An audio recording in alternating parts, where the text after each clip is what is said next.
मुलुक गम्भीर अवस्थाबाट अगाडि बढिरहेको छ।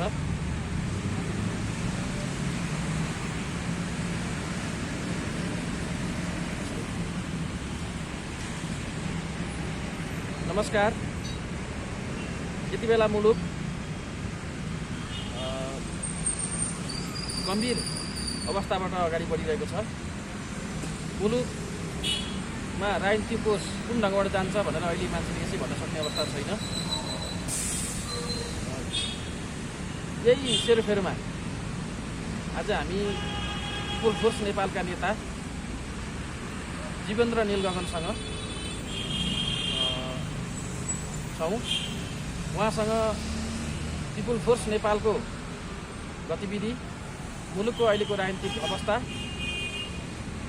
लगायतका विषयमा हामी कुराकानी गर्न गइरहेका छौँ। स्वागत छ जीवेन्द्र सर, तपाईँलाई अलग पटक कममा। नमस्कार, धन्यवाद। आरामै हुनुहुन्छ? आरामै छु। अनि यति बेला पिपुल फोर्स नेपाल के गर्दैछ?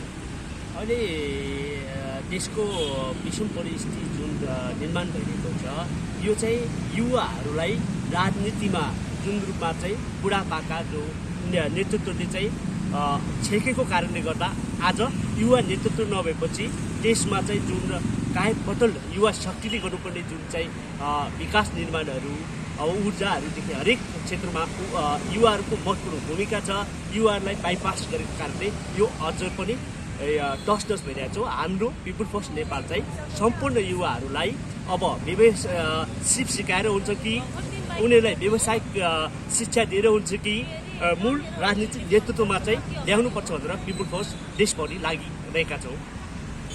यो पिपुल फोर्स नेपाल चाहिँ शोषित पीडित श्रमजीवी जनताको रक्षाको निम्ति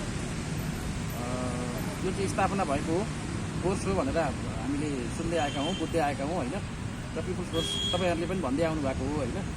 फेरि यही बिचमा कता कता यो पिपुल्स फोर्स नेपाल चाहिँ कतै कुनै दलसँग एकता भयो, यो विघटन भयो भन्ने पनि सुनिन्छ नि, त्यस बारेमा के हो बताइदिनुहोस् न। यो पिपुल फोर्स नेपाल चाहिँ हाम्रो सबै अध्यक्ष नेपाल कम्युनिस्ट पार्टीका सबै अध्यक्ष ऋषि कटेलको जो योजनामा साँच्चै कि श्रमजीवी वर्गहरू जो गरी खाने मजदुरहरूको लागि चाहिँ भोलि पुँजीवादहरूले चाहिँ सत्ता दिइसकेपछि पनि त्यहाँ सुरक्षा गर्न नसकेन भने यो सत्ताको रक्षा गर्नको लागि श्रमजीवीहरूको मजदुरहरूको जुन रूपमा चाहिँ हामीले भनिरहेको क्रान्तिकारी समाजवाद, सबै समानता, शोषण अन्त्यको लागि चाहिँ एउटा महत्त्वपूर्ण सेना भएकोले गर्दा यो कहीँ कतै हुँदैन। हामी जनताको पक्षमै छौँ, समानताकै पक्षमा छौँ र अगाडि बढिरहेको छ। भनेको तपाईँले पुँजीवादी भन्नुभयो। यो तपाईँले भनेको पुँजीवादी भनेको भोलि जुन नेपाल कम्युनिस्ट पार्टीले जुन नयाँ जनवादी क्रान्तिको कुरा गरिरहेको छ, त्यो नयाँ जनवादी क्रान्ति पछाडिको व्यवस्थाको कुरा गर्नुभएको के हो? त्यो नयाँ जनवादी व्यवस्था पछिका तपाईँले जुन भनिरहनु भएको छ सही कुरा त्यही हो। अहिलेको दलाल पुँजीवादी व्यवस्थाले गर्दा चाहिँ तपाईँको सबै पुँजीवादीहरू अहिले पलायन छ। पराधीन सत्तामा बसिरहेका दलालहरूले गर्दाखेरि आज कयौँ स्वदेशी पुँजीवादीहरू आत्महत्या गरेर मरिरहेको अवस्था छ। तपाईँ हामीले मिडियाहरू सबैमा थाहा पाइरहेका छौँ। त्यसैले अबको व्यवस्था हामीले के भनिरहेका छौँ भने सामूहिक र औद्योगिकरण। यो देशमा साँच्चै कि युवाहरूलाई चाहिँ विदेशमा पलायन गरेर यो देशलाई चाहिँ अहिले देशलाई चाहिँ विघटन, देशलाई चाहिँ एकदम लथालिङ्ग पारिरहेको अवस्थामा युवाहरूलाई स्वदेशमै रोजगारी सिप सिकाएर कृषि उत्पादनमा लगाएर युवाहरूलाई व्यवसाय सिप मुलुक तालिम दिएर चाहिँ जुन रूपमा चाहिँ हामीले समावेशी समानता भएको जुन पुँजीवादी औद्योगिकरणहरू खानेहरू नेपालमै रक्षाको लागि पनि हाम्रो पिपुल फोर्स नेपाल अगाडि बढ्छ। यसमा हामी अगाडि छौँ। भनेपछि यो पिपुल फोर्स नेपाल चाहिँ अर्को कुनै पार्टीसँग मर्ज भएको र यो विघटन भएको भन्ने जुन हल्ला छ, यसमा सत्यता छैन। पिपुल फोर्स नेपाल अहिले पनि हामी नेपाल कम्युनिस्ट पार्टी सदर ऋषि कटेल अध्यक्ष भएको पार्टीमै हामी छौँ। देशभरिका कार्यकर्ताहरू लामबद्ध भएर युवा शक्तिहरूले चाहिँ युवा शक्तिहरूका अब बौद्धिक वर्गहरूले बौद्धिक रूपमा चाहिँ देशलाई कसरी चाहिँ उत्पादन गर्नुपर्छ, कसरी चाहिँ उज्यालो छर्नुपर्छ भनेर बौद्धिक स्टाइलले अब शासन व्यवस्थामा कसरी अब कानुन बनाउनुपर्छ युवाहरूको हकको लागि भनेर लागिरहेको छ। बस छलफल गरिरहेछ र शोषण र उत्पीडित भएको ठाउँमा अब जो चाहिँ युवाहरूलाई चाहिँ दबाव गरेको ठाउँमा चाहिँ युवाहरूले भ्रष्टाचारीहरू अब विकृति जो ल्याइरहेछन्, युवाहरूलाई चाहिँ जुन रूपमा चाहिँ लागु पदार्थहरू खुवाउने जुन त्यस्तोको रोक्नको लागि पनि हाम्रो पिपुल फर्स्ट नेपाल चाहिँ लामबद्ध भएर एकबद्ध भएर हामी नेपाल कम्युनिस्ट पार्टीसँग रहेर काम गरिरहेका छौँ। तपाईँहरू अहिले समाजमा भइरहेका विकृतिका विरुद्ध लडिरहनु भएको छ। सही कुरा तपाईँले भन्नुभयो। जुन रूपमा हामीले अब यहाँ समाजमा वातावरणको लागि पनि युवा शक्तिहरूले अब वृक्षारोपण कार्यक्रमहरूदेखि लिएर होइन नि, अब त्यस्तै गरी नेपालमा भएका विभिन्न कालाबजारीहरू विरुद्ध हामी चाहिँ अब देशको अब कालापानी अब चुचे नक्साहरू जो छ सिमानाको लागि पनि हामी हाम्रो पिपुल फर्स्ट नेपाल चाहिँ अगाडि बढिरहेका छौँ। यो सिमाना जोगाउनलाई पनि हामी लागि बढिरहेका छौँ। राष्ट्रिय स्वाधीनताको लडाइँमा पनि हामी छौँ। राष्ट्रिय स्वाधीनताको रक्षाका निम्ति पनि अग्रगमनसँगै तपाईँहरू लडिरहनु भएको छ।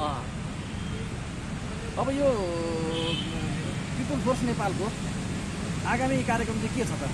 हाम्रो मेन कार्यक्रम भनेको चाहिँ मानवद्वारा मानवमाथि शोषण नहोस्।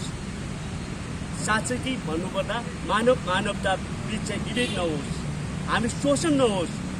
शोषण अन्त्यको लागि एउटा चाहिँ युवाहरूले चाहिँ शोषणविहीन सत्ताको रक्षा गर्ने जुन सत्ताको लागि रक्षाको लागि चाहिँ हाम्रो 10टा अगाडि उनीहरूलाई चाहिँ हामीले तालिमहरू उनीहरूलाई त्यो हिसाबले चाहिँ उनीहरूलाई परिपूर्ति त्यो बेलाको रक्षकका रूपमा चाहिँ हामीले विकास गरिरहेका छौँ।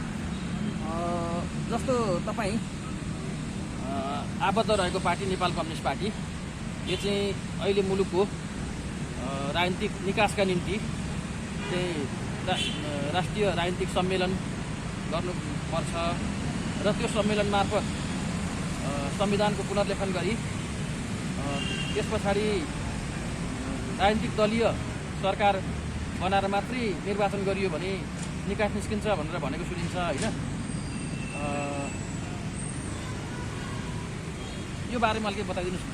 साँच्चै कि अब हामीले जुन यो दलाल पुँजीवादी व्यवस्थाको चुनाव जुनमा चाहिँ अब गाउँ घरदेखि सबै ठाउँमा हेर्ने हो भने चाहिँ जो चाहिँ दलाल पैसा हुनेले चाहिँ झुटो बोलेर झुटो आश्वासन दिएर चाहिँ निर्वाचन जित्ने अनि त्यसपछि उनीहरूका फासिस्ट तानाशाह चाहिँ लागू गरिरहेको अवस्था छ। अब त्यो यो निर्वाचनबाट तपाईँको नेपाली जनताको स्वास्थ्य शिक्षा रोजगारी पनि ग्यारेन्टी लेखे पनि यिनीहरूले कागजमा लेखेर जनतालाई उल्लु बनाइरहेको अवस्था छ। यसैले हाम्रो पार्टी गम्भीर भएर चाहिँ साँच्चै कि समानता भएको साँच्चै कि शोषण रहित जुन शोषण वर्गीय मुक्तिको आधार भएको सत्ता निर्माणको लागि यो व्यवस्थाबाट सम्भव नभएको कारणले नयाँ जनवादी व्यवस्थाबाट साँच्चै कि अब हामीले भन्दै आएको चाहिँ क्रान्तिकारी समाजवाद निर्माण जुन चाहिँ कृषि उत्पादनमा अब खाने नेपालमा उत्पादन गर्ने कृषि वैज्ञानिक अब कृषिमा चाहिँ उत्पादन गर्ने उनीहरूको लागि हामीले औद्योगिकहरू खोल्ने त्यहाँबाट चाहिँ उनीहरूका नयाँ नयाँ कृषि औजारहरू औद्योगिक उद्योगबाट हामी निर्माण गर्ने अनि त्यसपछि नयाँ नयाँ कृषि तालिमहरू दिने यो सबै युवाहरू र हाम्रो पार्टीले अहिलेको सबै क्रान्तिकारी समाजवादको लागि चाहिँ पहिला आधिकारिक कानुन निर्माण गरेर मात्रै सबैजनालाई चाहिँ अनि त्यसपछि मात्र जनवादी व्यवस्था को क्रान्तिबाट समाजवादी क्रान्तिमा जान सकिन्छ भनेर हामीले यो पुँजीवादी दलाल जो चाहिँ फटाहरूको यिनीहरूको लुटको लागि जो जनताले अहिले सिंहदरबारसम्म चलाइसकेको कसैले नपत्याइसकेको युवाले नपत्याएको यो व्यवस्थाबाट अब कुनै पनि निकास सम्भव नभएको पराधीन जो विदेशीको इसारामा मात्र अब हजुर भनेर यो सत्ता चल्ने अवस्था छैन। त्यसैले हामीले अब सबैलाई हित हुने वर्गीय मुक्ति हुने शोषण रहित समाजको लागि नेपाल कम्युनिस्ट पार्टी र हाम्रो पिपुल फर्स्ट सँगै अगाडि बढिरहेका छौँ। अन्तमा केही भन्न सकि अन्तमा आम नेपाली आमा बुवा दाजुभाइ दिदीबहिनीहरू सम्पूर्णलाई म के आग्रह गर्न चाहन्छु भने अबको निर्वाचन जो तपाईँ हाम्रा छोराछोरीहरू युवा युवतीहरू जो चाहिँ विदेशमा गएर नामबद्ध भएर हजारौँ बाहिर जुन गइरहेको छ, हामीले मतदान गर्दाखेरि हाम्रा छोराछोरी रोकिएन। त्यसैले यी हाम्रा छोराछोरीहरूलाई यही देशमा चाहिँ सिप विकास गरेर व्यावसायिक शिक्षा उत्पादन भएको शिक्षा राखेर नयाँ चाहिँ अब शिक्षा